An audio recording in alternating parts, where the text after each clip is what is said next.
5 років при кермі. 31 листопада 2013 року стало відомо ім'я нового голови меджлісу кримсько-татарського народу. Після заяви про самовідвід лідера кримських татар Мустафи Джемілєва делегати Курултаю віддали перевагу Рефату Чубарову.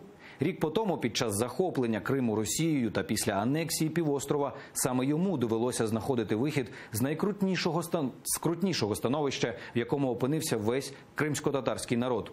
Про головні здобутки за період при кермі меджлісу та цілі на майбутнє у Рефата Чубарова дізнавалася наша Ельвіна Сейдбулаєва.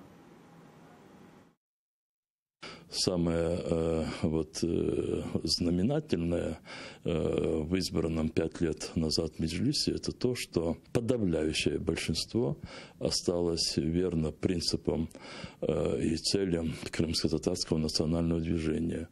Они продолжают служить крымско-татарскому народу, Крыму. И вот такое явление, преданность Крыму и крымско-татарскому народу со стороны подавляющего большинства делегатов Курултая крымско-татарского народа и членов меджлиса крымско-татарского народа, членов местных меджлисов, говорит о том, что мы были и остаемся единым, сплоченным народом.